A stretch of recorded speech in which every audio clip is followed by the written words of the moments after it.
Welcome back to another Bourbon Santa video. Today we're doing another small, tiny distillery, and this is Anita's Choice from Burnt Church Distillery in Bluffton, South Carolina. This is a place that I've been interested in a while. I first tasted this whiskey over at a buddy's house at a little get-together. Chris, we were hanging out, and he happened to have a bottle because he travels a lot for work. And so I tried it there and was instantly intrigued. And so I reached out to my community and asked if anybody could get a hold of a bottle for me. And my good buddy James Kernicki came through like MVP and picked up a bottle for me. He actually drove across from North Carolina into South Carolina to get a bottle for me. So, incredibly thankful. Now, this was last year. And if you guys remember, this was in my most interesting whiskeys of last year video. And it's a 6-grain bourbon. It has corn, rye, wheat, barley, oats, and Carolina gold rice for its grains. And interesting mash bills are kind of where I'm at. And craft whiskey is kind of where I'm at in my whiskey adventure, if you will. And I don't know, I'm just kind of getting bored with the big distilleries and what they're putting out. I find they have a very big lack of ingenuity, and they are playing it safe and putting out less than phenomenal releases. So I'm really interested in what these small distilleries are doing. And so this is from last year. This one is from this year. I picked this up last weekend while I was driving through to North Carolina to visit family for Thanksgiving. I stopped in Bluffton and went to the distillery, and I paid for this bottle.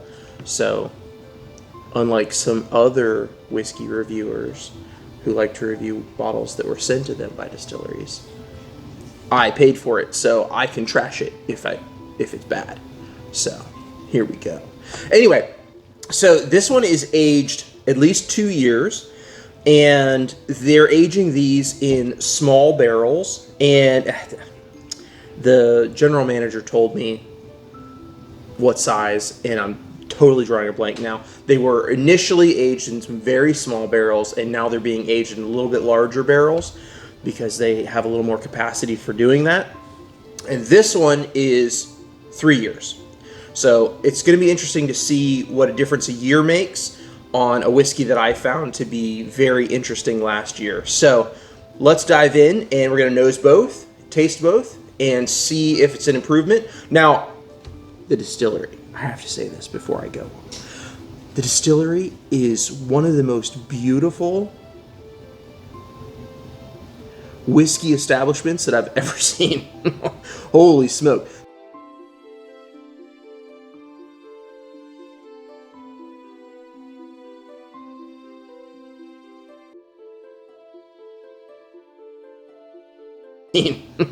Holy smoke. They have a 25,000 square foot retail tasting area.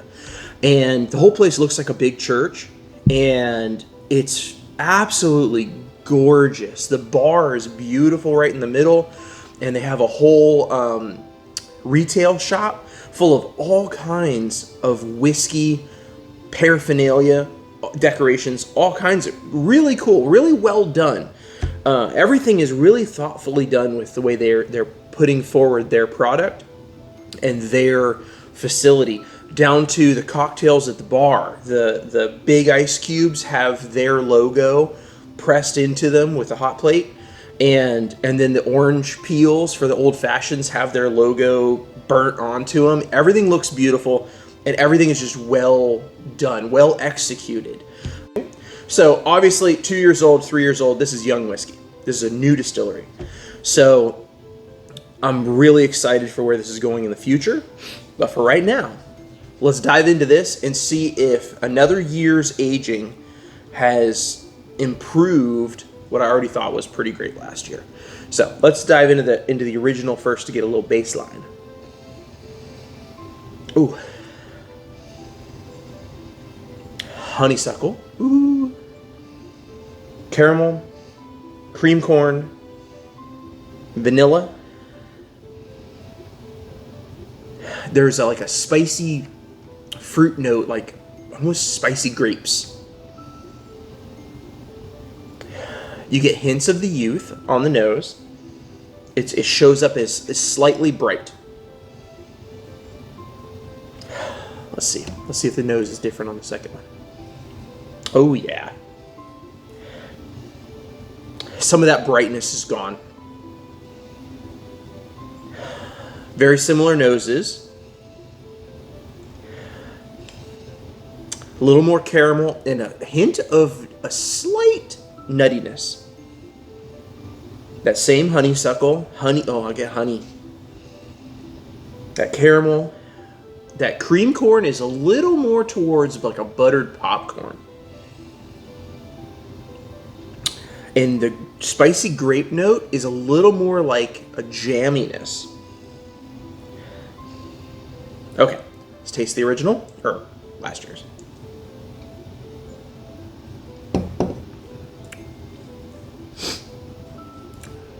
Oh, layer on top of layer of flavor. You got that cream corn comes through, and then you have a little bit of heat, and it's not a lot of heat. This thing's only 48.5% alcohol. I'd love to see what this tastes like at cast strength. Maybe the next time I visit Distillery, we can make that happen. But that is so many different layers, and the finish is still going. You have the caramel notes, you have oak notes, you have that fruitiness, that spicy fruit, and you have that cream corn that comes through on the palate. And then the finish ends in oak and vanilla and a little bit of rye. Okay, let's taste the new one.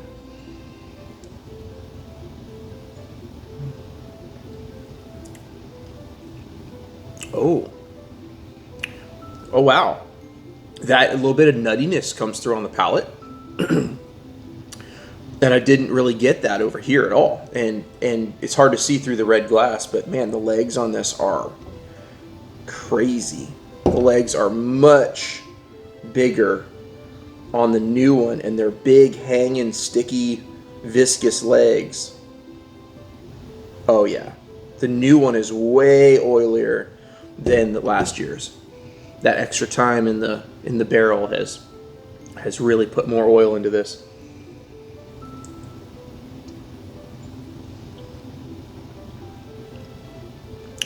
The rye is really nice and pronounced.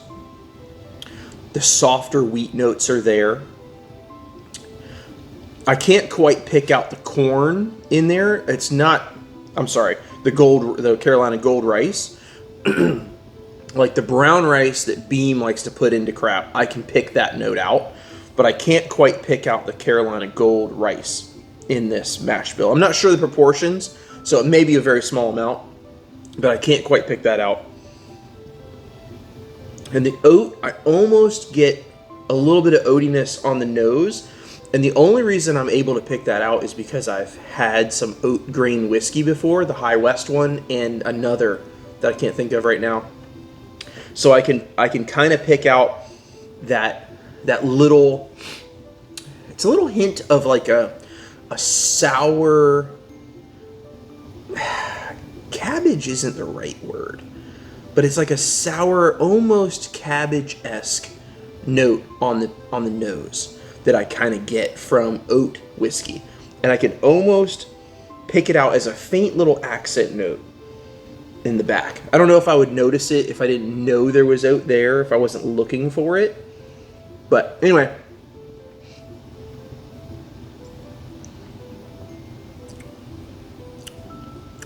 Oh, that is definitely an improvement over last year's. It's just a little fuller, a little rounder, a little bigger. So that's awesome. Now, have you noticed there's a difference in bottle shape? This was last year's, this is this year's. Now, the reason this looks like this is because the bottle shortage.